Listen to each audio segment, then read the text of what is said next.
வணக்கம். அமரர் கல்கியின் பொன்னியின் செல்வன் பாகம் 2 சுழற்காற்று அத்தியாயம் 5 நடுக்கடலில். வந்தியத்தேவன் திரும்பி பார்த்தான். அவனுடைய வயிற்றிலிருந்து குடல்கள் மேலெழும்பி அவன் மார்பை அடைத்தன. பிறகு இன்னும் மேலே கிளம்பி அவன் தொண்டையையும் அடைத்து கொண்டன. அவனுடைய தேகத்தில் 1000 மின்னல்கள் பாய்ந்தன. அழுக்க காய்ந்த 1,00,000 ஊசி முனைகள் அவன் தேகமெல்லாம் துளைத்தன. அத்தகைய பயங்கர காட்சி அவன் கண்முன்னே காணப்பட்டது.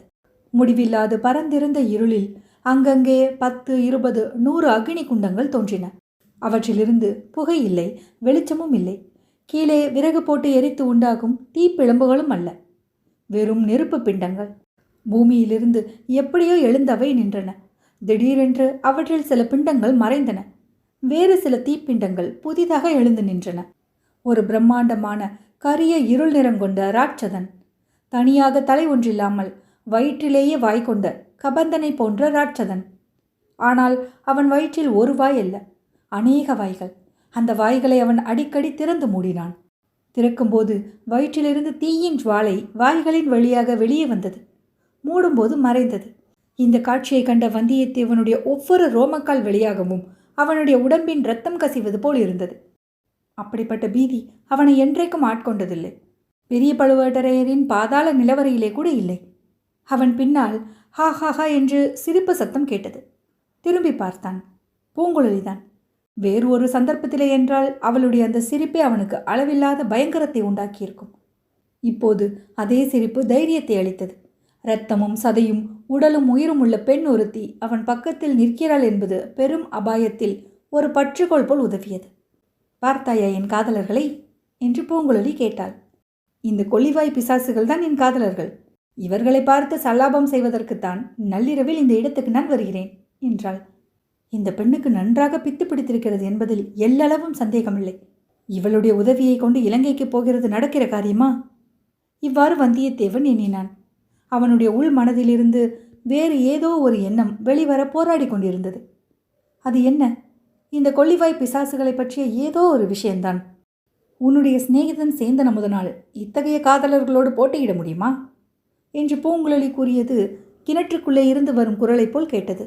ஏனெனில் அவனுடைய உள்ளம் அப்போது எதையோ ஞாபகப்படுத்தி கொள்ள முயன்று கொண்டிருந்தது. கடைசியில் ஒரு பெரிய போராட்டம் மனதிற்குள்ளேதான். இதோ ஞாபகம் வந்துவிட்டது. கந்தகம் கலந்த பூமி பிரதேசங்களில் தண்ணீர் வெகுகாலம் தேங்கி நின்று சதுப்பு நிலமானால் அத்தகைய இடங்களில் இரவில் இம்மாதிரி தோற்றங்கள் ஏற்படும். பூமிக்குள்ளே இருந்து கந்தகம் கலந்த வாயு வெளியில் வரும்போது நெருப்பு பிளம்பு வருவது போல் இருக்கும். சில சமயம் நீடித்து நிற்கும், சில சமயம் குப் குப் என்று தோன்றி மறையும். இந்த இயற்கை தோற்றத்தை கண்டு அறியாத மக்கள் பயப்படுவார்கள். கொள்ளிவாய் பிசாசு என்று பயங்கர பெயர் கொடுத்து பீதி அடைவார்கள். இப்படி பெரியோர் சொல்லி அவன் கேள்விப்பட்டிருந்தது ஞாபகத்துக்கு வந்தது. பிறகு அவனுடைய அறிவுக்கும் பயத்துக்கும் போர் நடந்தது. அறிவு வெற்றி பெற்றது. ஆனால் அதையெல்லாம் இச்சமயம் இந்த பிரமை பிடித்த பெண்ணிடம் சொல்லி பயனில்லை. எப்படியாவது அவளுக்கு நல்ல வார்த்தை சொல்லி அழைத்து கொண்டு போய்விட வேண்டியதுதான். பெண்ணே, உன் காதலர்கள் எங்கும் போய்விட மாட்டார்கள், இங்கேதான் இருப்பார்கள். நாளைக்கும் அவர்களை வந்து பார்க்கலாம் அல்லவா? வீட்டுக்கு போகலாம் வா என்றான். அதற்கு பூங்குழலி மறுமொழி ஒன்றும் சொல்லவில்லை. விம்மி அழத் தொடங்கினாள். இது என்ன தொல்லை என்று வந்தியத்தேவன் எண்ணினான். பின்னர் சற்று நேரம் சும்மா இருந்தான். பெண்ணே, நாம் போகலாமா என்று மீண்டும் கேட்டான். விம்மல் நிற்கவில்லை. வந்தியத்தேவனுக்கு அழுத்து போய்விட்டது. சரி, உன் இஷ்டம் போல் செய், எனக்கு தூக்கம் வருகிறது, நான் போகிறேன் என்று சொல்லிவிட்டு இறங்கத் தொடங்கினான். பூங்குழலி உடனே விம்மலை நிறுத்தினாள். மேட்டிலிருந்து இறங்கத் தொடங்கினாள்.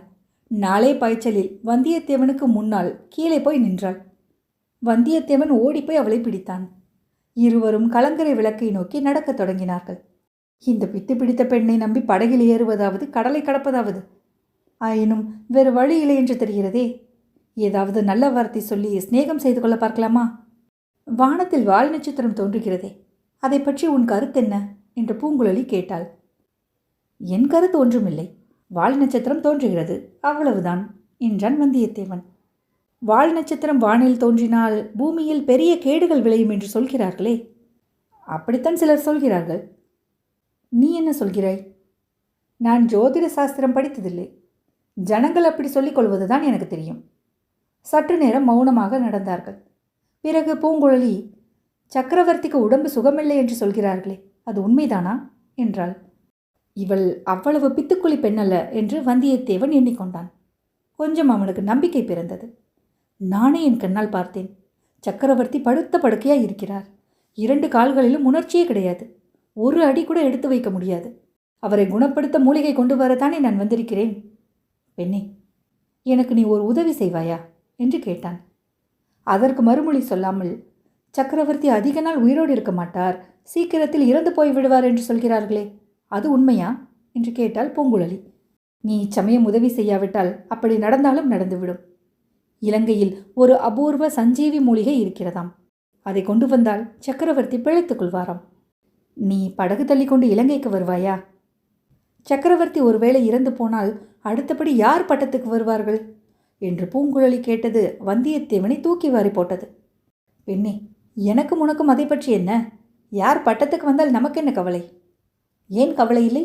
நீயும் நானும் இந்த ராஜ்யத்தின் பிரஜைகள் அல்லவா? இந்த பெண் பித்து பிடித்தவளே அல்ல. இவளிடம் ஜாக்கிரதையாகவே நடந்து கொள்ள வேண்டும். இவளுடைய விசித்திரமான செயல்களுக்கு வேறு காரணம் இருக்க வேண்டும். ஏன் பேசாமல் இருக்கிறாய்? அடுத்த பட்டத்துக்கு யார் வருவார்கள் என்று பூங்குழலி மீண்டும் கேட்டாள். ஆதித்த கரிகாலருக்குத்தான் யுவராஜா பட்டம் கட்டியிருக்கிறது. அவர்தான் நியாயமாக அடுத்த பட்டத்துக்கு வர வேண்டும். மதுராந்தகர், அவருக்கு உரிமை ஒன்றும் இல்லையா? அவர்தான் ராஜ்யம் வேண்டாம் என்று சொல்லிவிட்டாரே. முன்னே அப்படி சொன்னார், இப்போது ராஜ்யம் வேண்டும் என்று சொல்கிறாராமே. அவர் சொன்னால் போதுமா? பிரஜைகள் எல்லோரும் ஒப்புக்கொள்ள வேண்டாமா? பெரிய மனிதர்கள் பலர் அவர் கட்சியில் இருக்கிறார்களாமே. அப்படித்தான் நானும் கேள்விப்பட்டேன்.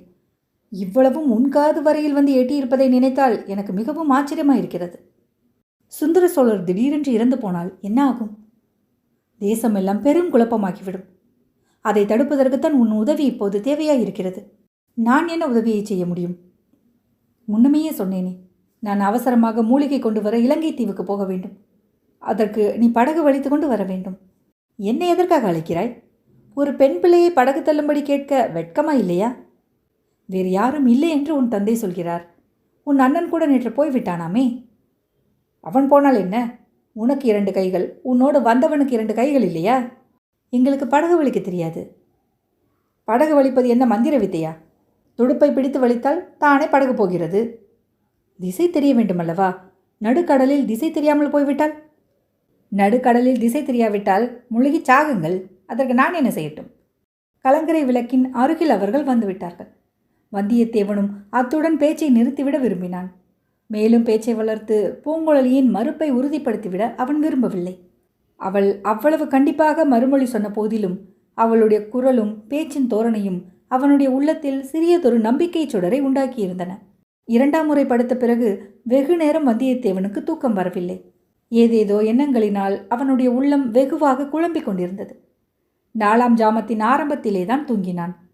தூக்கத்தில் வந்தியத்தேவன் கனவு கண்டான். பாய்மரம் விரித்த சிறிய படகில் பூங்குழலியும் அவனும் எதிரெதிராக அமர்ந்திருந்தார்கள். நாலாபுறமும் கடல், எங்கு நோக்கினாலும் ஜலம். இனிய பூங்காற்று. படகு அக்காற்றில் மிதப்பது போல் போய்கொண்டிருந்தது. பூங்குழலியின் முகம் அழகே வடிவமாக பொழிந்தது. சுருண்ட மயிர் நெற்றியில் ஊசலாடி கொண்டிருந்தது. சேலை தலைப்பு பறந்தது. எங்கே போகிறோம், எதற்காக போகிறோம் என்பதெல்லாம் வந்தியத்தேவனுக்கு மறந்து போய்விட்டது. பூங்குழலியுடன் படகில் போவதற்காகவே இத்தனை நாள் பிரயாணம் செய்து வந்ததாக தோன்றியது. ஒன்றே ஒன்று குறைவாயிருந்தது. அது என்ன? அது என்ன? பூங்குழலியின் பாட்டு. சேந்தன் அமுதன் சொல்லி இருந்தான் அல்லவா? பெண்ணே, உன் பவள வாயை திறந்து ஒரு பாட்டு பாட மாட்டாயா என்றான் வந்தியத்தேவன். என்ன சொன்னாய் என்று பூங்குழலி புன்னகையுடன் கேட்டாள். ஆகா, அந்த புன்னகை 7 உலகமும் பெறாதா? உன் கனிவாயை திறந்து ஒரு கீதம் இசைக்க மாட்டாயா என்றேன். கீதம் இசைத்தால் எனக்கு என்ன தருவாய்? உன் அருகில் வந்து உன் அழகிய கன்னத்தில். பூங்குழலி உடனே தன் மடியிலிருந்து ஒரு கூரிய கத்தியை எடுத்துக்கொண்டாள். கத்தி பிடித்த கையை ஓங்கினாள். இதோ பார், அந்த பாய்மரத்துக்கு அப்பால் ஒரு அணுவளவு நீ வந்தாலும் உன்னை இந்த கத்தியால் குத்தி விடுவேன். கடல் மீன்கள் மிக பசியோடு இருக்கின்றன என்றாள். அத்தியாயம் 5 நிறைவுற்றது.